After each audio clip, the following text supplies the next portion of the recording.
Now, chapter 16 in your book is entitled Springs.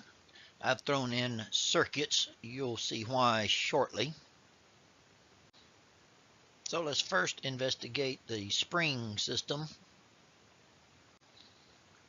So here we have a spring that's attached to the ceiling, and it has an initial length which we'll call L sub 0, L naught. And when we attach a weight to the spring, it will stretch it out some, but then it will equalize. In other words, it will not be moving constantly. And so the distance that the spring is stretched we'll call L. That's the length from the spring's normal position. And we'll take a look at the forces acting on the spring. The idea here being, since it's not moving, the forces have to be equal. So the force of gravity is pulling the spring down, and according to Newton's law, that would be m times g, g being the acceleration of gravity, m being the mass of the object, and then the force that's acting against that, that has to be equal to that for the system not to be in motion, is the tension within the spring. Now, according to Hooke's law, that is a function simply of the length of the spring. We call the kappa the spring constant. That's obviously determined by the type of material, the size of the material, number of coils, and that sort of thing.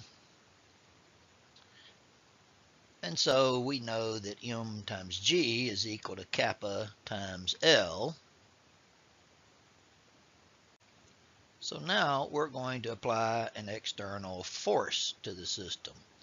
Well, the distance that the spring is stretched now beyond its natural length with the weight attached is going to be given by y. So that's the variable in the spring system. So just like before, we still have the force of gravity acting on the object, and then the tension acting on the object. This time, the tension is a function of the length of the spring, which is now L plus y, and not just L, and not just y. And so, here's a summary of the forces that are acting on the object. So the total force is the gravity that's acting to pull it down, plus the tension acting to pull it up, that's the negative, the friction, which is acting upwards, the lambda is the friction constant, and then the external force that's acting on it, which we will call capital F. Now, the force on the object, we're using mass times acceleration, and for acceleration, we're using the second derivative of y. So there's a summary of all the forces acting on the object. And we're going to do a little bit of algebra on this. For example, if we multiply the kappa times L plus y, we just saw a minute ago that mg and kappa L are the same thing, so they could disappear. And if we rearrange everything with all of the y's on one side, sort of in standard form for a second order differential equation, we come up with this. Notice that in here we have constants. That would be the m, lambda, and kappa. And then we have y, derivative of y, and second derivative of y. So what we have here is what we have been studying, a linear second order equation with constant coefficients, and then we have our function f of t.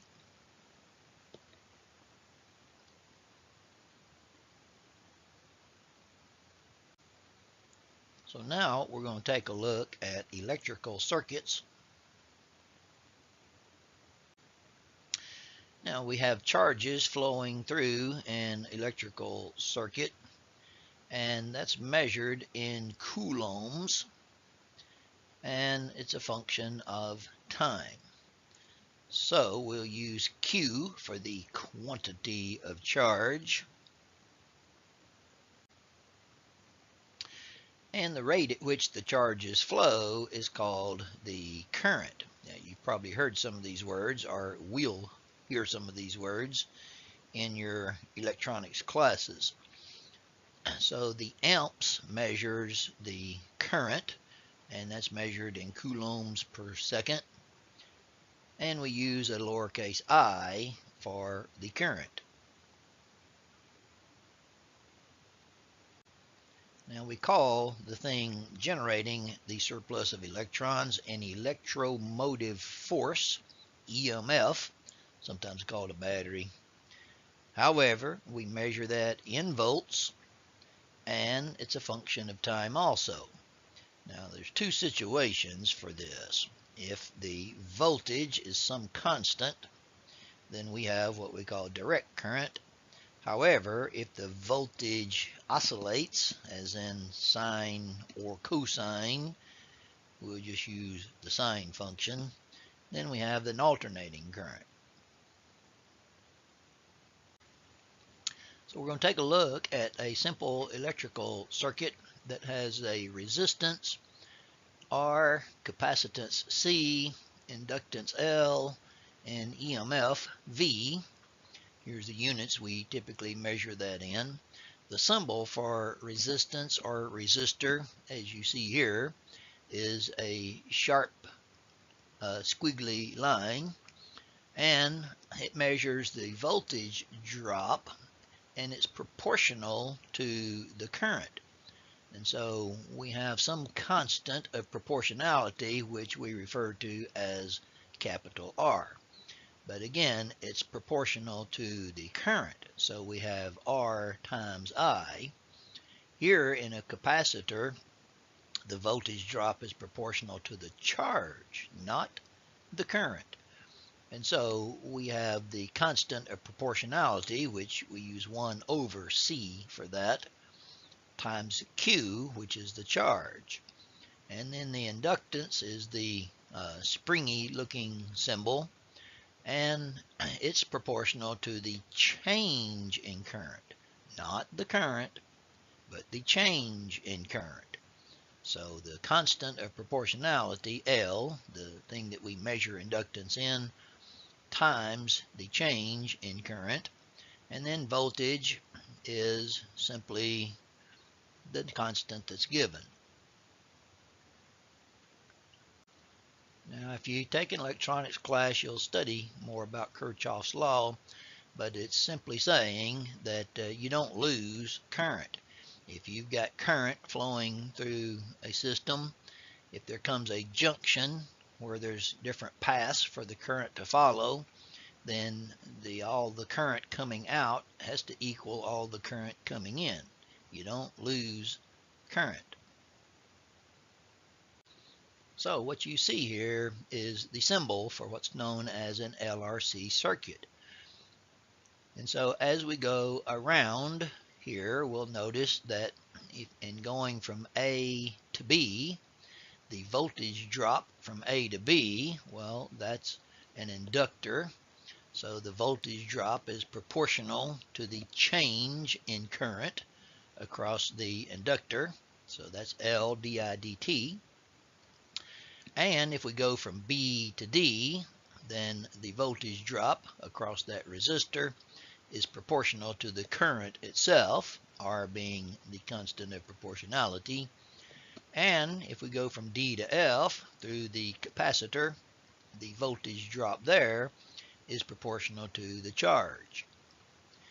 And we know that the battery is producing a particular current, and so we'll call that V sub 0, V naught. And we have this relationship. Now, all we need to do is simply rewrite some of those. I, the current, is nothing more than the change in charge, dq dt. That means that di dt is the second derivative of charge with respect to time. And so our differential equation would look like this. Now, hopefully that looks somewhat familiar because we just got through looking at the spring.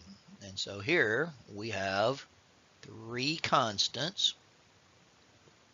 We have the variable q, its derivative, and second derivative.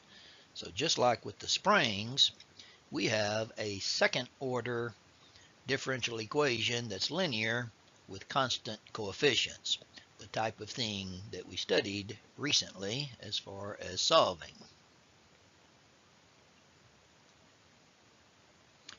Now here is the spring differential equation that we came up with, and I'm going to compare these two together. So you notice that on the left we have the coefficient, the constant coefficient of the second derivative, which is L, and on the right in the spring equation we have the constant coefficient, which is M. Now here are the definitions from Wikipedia for mass and inductor. And notice how the terminology is pretty much the same thing. You've got the measure in the mass system, measure of an object's resistance to change in state. And in electricity, it measures the object's resistance to change in electric current. So again, the concepts are very similar. And likewise, the coefficient of the derivative, first derivative, in electronics is R. In mass system, it's lambda.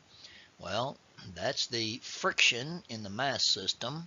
It's called resistance in the electrical system, and it's still a measure of the object's resistance, in this case on the left, resistance to current passing through, and on the right it's resistance to the motion. And likewise the third quantity, which is kappa in the spring system, 1 over c in the electronics, is simply a measure of the energy that's used.